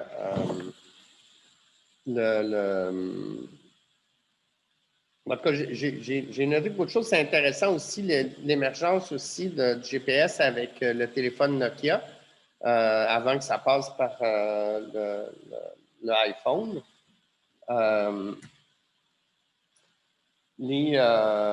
La question des cartes sonores, ça c'est aussi intéressant. Les cartes sonographiques de Montréal, en fait, c'est Montreal Sound Map. Nous, il y a quand même plusieurs projets qui ont été explorés avec autour de la géolocalisation. À Topo, on avait monté un corpus de projets web aussi autour de la géolocalisation vers 2007-2008, qui s'appelle GeoWeb et qu'on ne peut plus voir à cause du flash. Ensuite, la question des gares, c'est vraiment intéressant. Je pense que c'est un truc à poursuivre parce qu'on va assister à une multitude de nouvelles gares. La question de la sécurité aussi est intéressante. Qu'est-ce qu'on peut photographier dans ces lieux-là? Comment est-ce qu'on peut en rendre compte? Là, après, c'est toujours un gros enjeu, puis ça, je l'ai mis un peu dans le chat. Dès qu'on parle de structurer du data puis de l'articuler autour d'une carte, bien, quelle sorte de carte on met, quelle sorte d'interaction on permet, comment on rend disponible cette interaction, comment on fait la collecte des récits.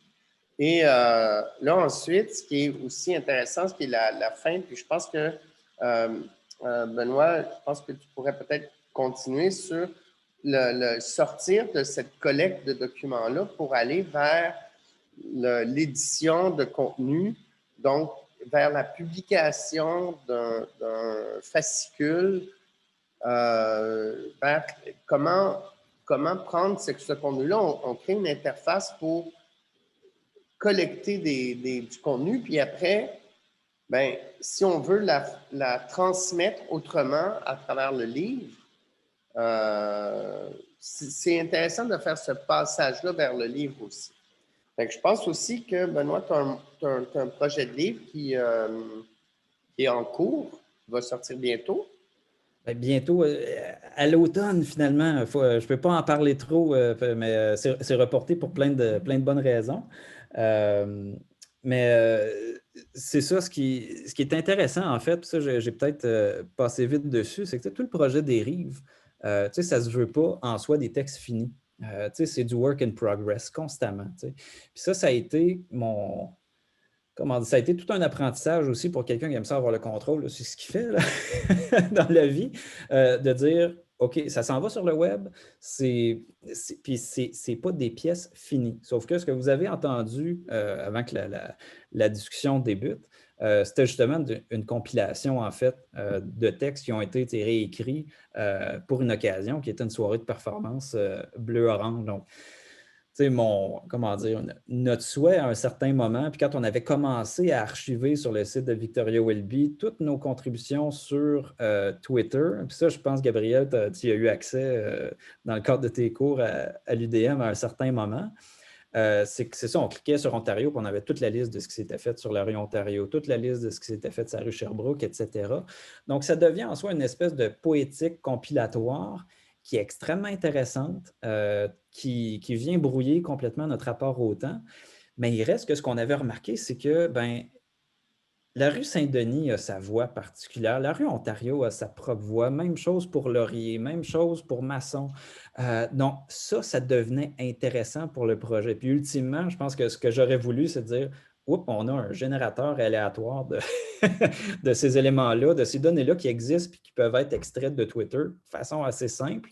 C'est juste que je ne suis pas assez versé dans la techno dans la vie pour avoir toute la patience qu'il faut. Puis je pourrais bidouiller quelque chose. Sauf que l'idée, c'est de dire, c'est tout ça, je veux dire, c'est des notes de terrain, c'est du work in progress, c'est des états intermédiaires des textes qui sont réutilisés de façon ponctuelle ou réécrits pour des occasions qui vont être éphémères.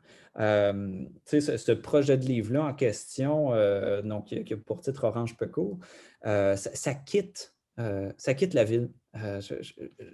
c'est peut-être à cause de la pandémie. J'y ai été un peu emprisonné.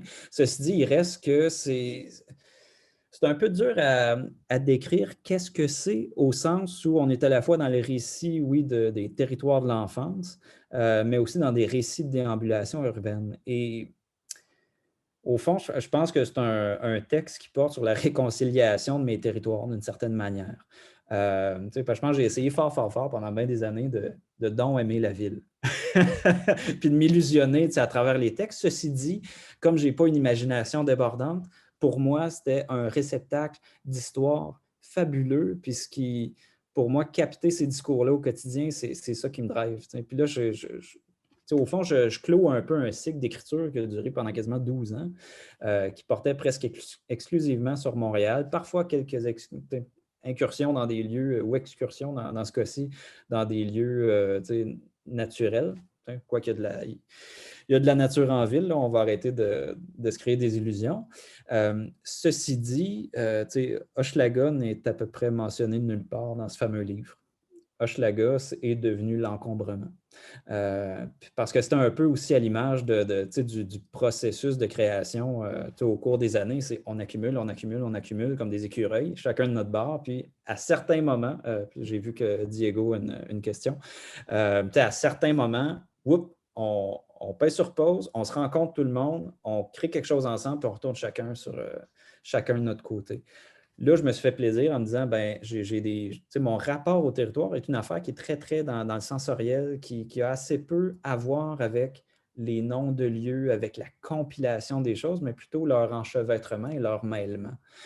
Donc, ça donne un récit qui frôle l'essai, qui pose aussi des questions sur mon propre rapport à l'écriture, puis à cette accumulation-là des sensations, à cette superposition-là des sensations. Donc, c'est une bébite bien différente, mais là, ce qui m'anime présentement, c'est un projet de nouvelle, de nouvelle littéraire qui n'a rien à voir avec ce que j'ai fait depuis 10-12 ans. Donc, Diego, oui. Bon, d'abord, bravo, Benoît. C'est très inspirant, ce qu'on vient de voir. Et puis, j'aime bien les côtés de l'importance de la simplicité de l'interface d'accueil pour rendre plus accessible justement les projets. Et puis, vous voyez que tu parlais sur le fait que pour des raisons techniques, certains de ces projets n'ont pas resté, on ne peut pas, sont plus là. Est-ce que il y aurait des alternatives pour les restes, pour les rendre plus durables? Par exemple, je ne sais pas, l'imprimer. Vous étiez en train de parler avec Michel sur les livres. Et qu'est-ce qu'il y aurait comme alternative de ce côté-là? Oui, en fait, il y a comme deux, à la fois un commentaire et une question dans ton intervention. C'est ce sur quoi je vais revenir, puis c'est le même discours que Victor Wilby et moi, on tient depuis un certain nombre d'années. C'est tellement long à apprendre un nouveau langage de programmation. Et ces langages-là, des fois, ne sont pas pérennes. Là, on le voit avec Flash. Bon, c'était pas un langage en soi, mais c'était un outil qui était, ma foi, assez indispensable, notamment pour les arts hypermédiatiques. Donc, on s'est dit, c'est quoi notre but? Est-ce que c'est raconter des courtes histoires ou si c'est nous frotter à de la technique? Et, donc, le mandat, c'était aussi de dire, si on veut qu'il y ait le plus de gens possible qui participent, il ne faut pas qu'il y ait besoin d'apprendre un langage de programmation. Il faut qu'ils apprennent 2 contraintes et puis voilà. Ça fait qu'on ne renouvelle pas le genre, on ne renouvellera pas l'Oulipo aujourd'hui. Mais en termes de durabilité, mon point de vue là-dessus, c'est qu'il existe Internet Archive. Donc, est-ce que c'est une voie qui est pérenne comme telle? Je ne crois pas. Je veux dire, Bertrand Gervais vous l'a sûrement dit lors de sa conférence. Le livre reste une technologie extrêmement robuste qui a fait l'épreuve du temps, c'est clair. Sauf qu'on ne va pas s'en cacher, un projet comme Dérive où on est dans la multiplication des voix avec 20, 30 auteurs-autrices ou contributeurs. Il y a des gens qui ne sont pas littéraires du tout. Il y a des gens qu'on ne connaît même pas nous-mêmes. Puis ça fait 10 ans qu'ils participent au projet. Donc ça, c'est assez intéressant qu'il y ait cet anonymat-là du projet. Je ne vois pas où je publierais ça. Sauf peut-être à compte d'auteur, au sens où c'est beaucoup de gens, c'est beaucoup, beaucoup de textes.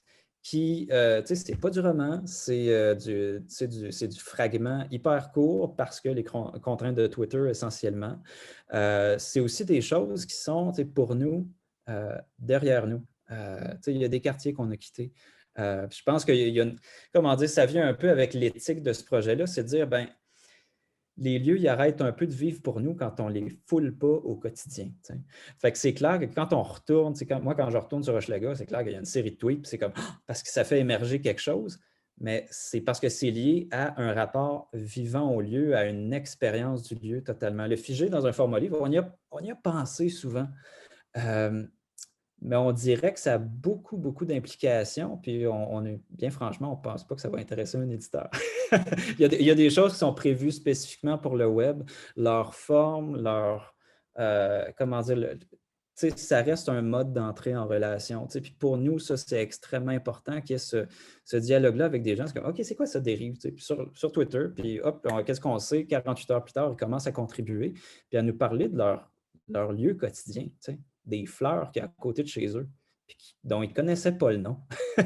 Donc, ça, c'est super intéressant parce que l'idée, c'est de dire, ben, c'est un outil hyper simple, qui n'est pas méchant, qui ne nous coûte rien. Oui, on sait que c'est terrible, la quantité d'électricité qui est prise par nos réseaux sociaux, ça, on ne s'en cachera pas. Ceci dit, ce qui est important pour nous, c'est le rapport vivant qui est transmis par ce texte-là. Cette curiosité-là qui peut être drivée par une simple contribution sur Twitter parce que quelqu'un qui s'intéresse aux dérives politiques, à un moment donné, arrive sur Twitter puis dit « Pourquoi tu me parles de tel mur de briques qui a été retiré ou de telle porte qui a été graffitée qui ne l'était pas il y a un an? » Puis là, tout d'un coup, ben, les gens réalisent que « Ah ouais, mais c'est pareil chez nous. » Donc, c'est d'en faire un livre, OK, je trouve ça cute, mais mon aspect un peu anarcho du web, là, à savoir que ben, si je décide de publier sur le web, je ne m'attends pas à faire une scène avec ça,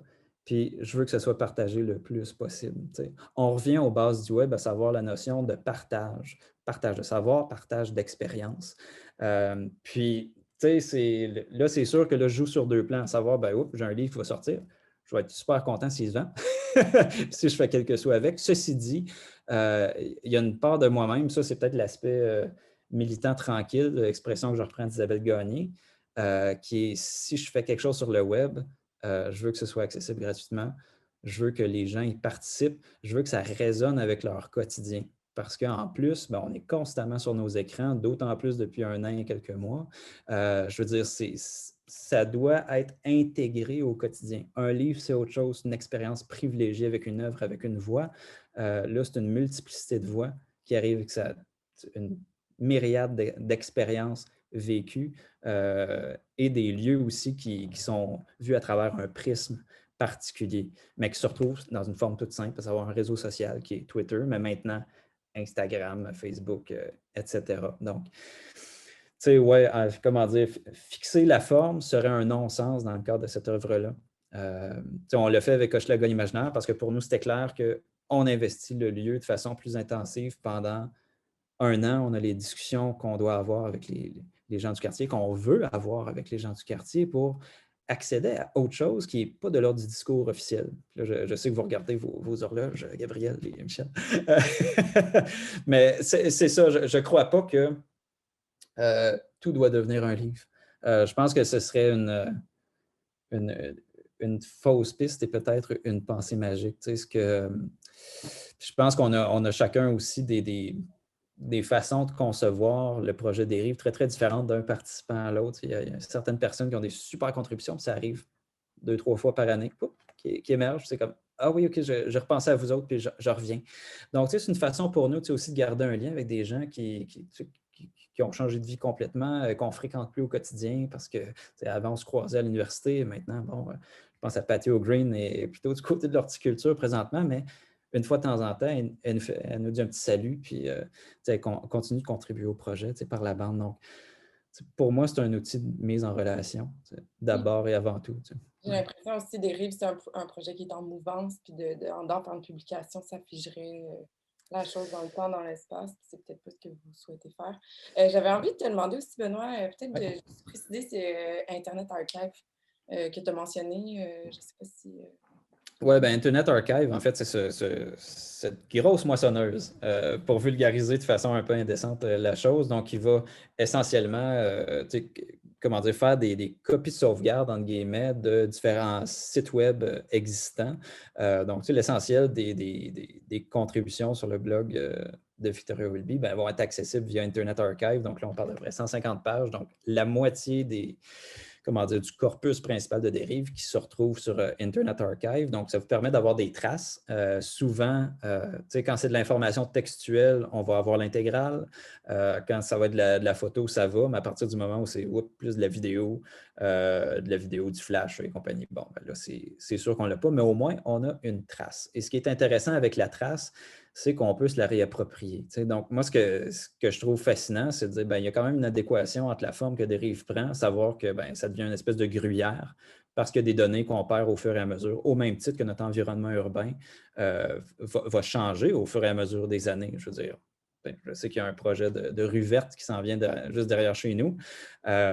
Super, mais ça va venir effacer aussi certaines dynamiques, certaines interactions. Ça va en favoriser d'autres. Très clairement. Ceci dit, ce qui est intéressant aussi avec Dérive, c'est qu'à partir du moment où on a des lieux qui changent, c'est ça. Je pense à la rue Adadegan qui était anciennement Amherst. À un moment donné, la rue Amherst a cessé d'exister dans le projet. Puis, il reste... Non, mais c'est vrai, tu sais. Puis, je pense qu'il faut arrêter de se dire que les choses sont permanentes. Ça, je pense que c'est un réflexe de littéraire. On veut que les choses soient permanentes. On veut en garder une trace.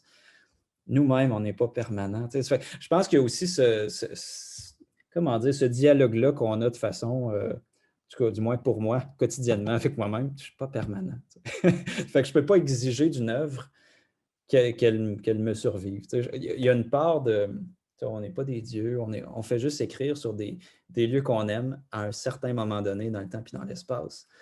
Fait que, là, ça devient un peu fleur bleue, mon affaire. Ceci dit, c'est ça, je pense que c'est une erreur de croire que toute chose va faire un livre intéressant et que toute chose va venir préserver un rapport à partir du moment où on va le figer. Justement, si c'est figé, c'est que c'est déjà un petit peu mort.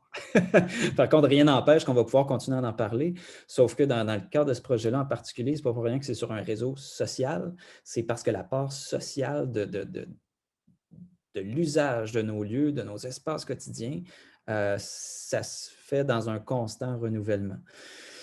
Donc voilà, oui, ultimement, ce serait cool que quelqu'un décide de publier la chose, mais la masse, le travail d'édition que ça demanderait, puis juste de compilation de toute la chose. Je veux dire, il y a des comptes utilisateurs, de personnes qui ont participé, qui n'existent plus. Donc, comment rendre l'intégralité de l'expérience des dérives dans un livre, alors que nécessairement, nous-mêmes, il y a des traces qu'on a pu.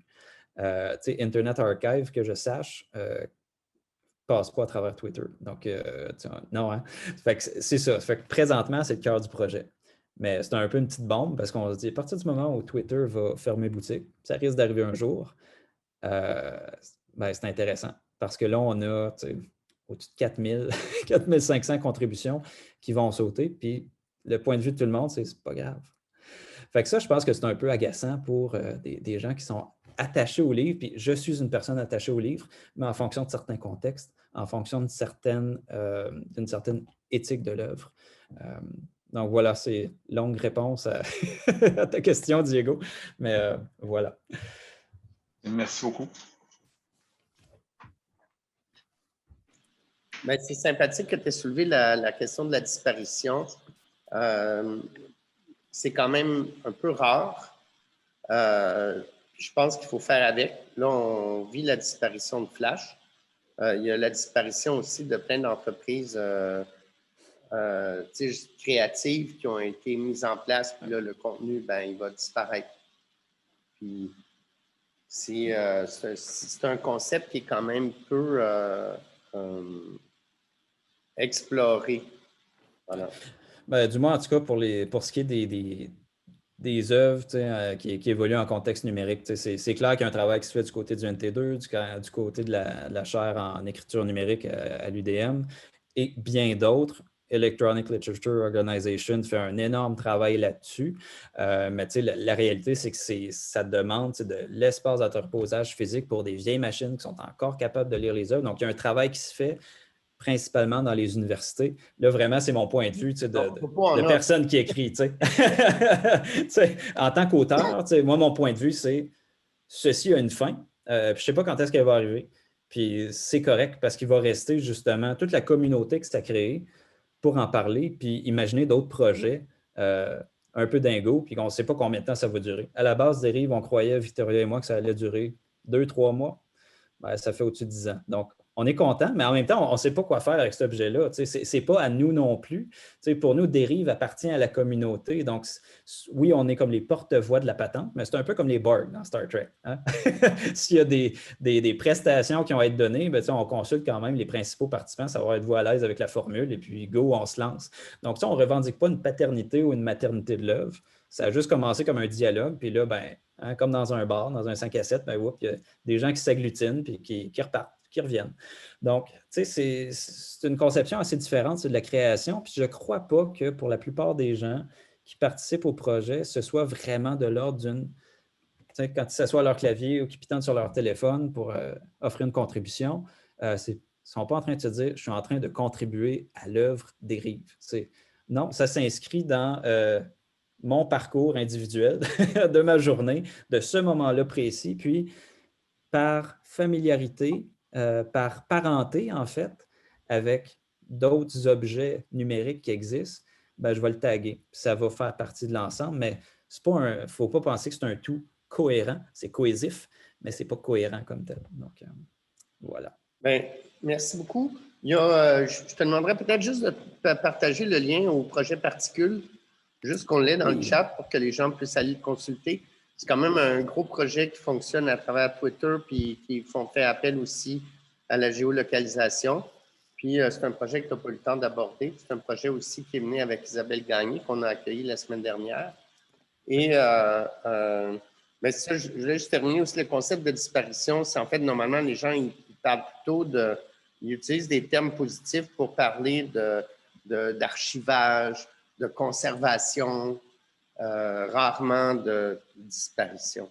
Alors, c'est dans ce sens-là que je voulais soulever ça aussi. Mais c'est comme ça, là, parce que c'est la réalité aussi, là, mais voilà. Bien, écoute, on a un prochain webinaire dans 20 minutes qui va aussi nous introduire à d'autres formules de récits ancrés dans la ville, et cette fois-ci à Québec. Alors, on vous revoit dans 20 minutes. Super. Donc, merci à tout le monde pour votre attention. C'était bien sympathique. Je vais devoir malheureusement me sauver parce que je dois aller chercher les cocos à l'école dans pas long. Donc, voilà, je jongle avec mes responsabilités familiales. Merci pour moi. Salut. Encore merci pour l'invitation.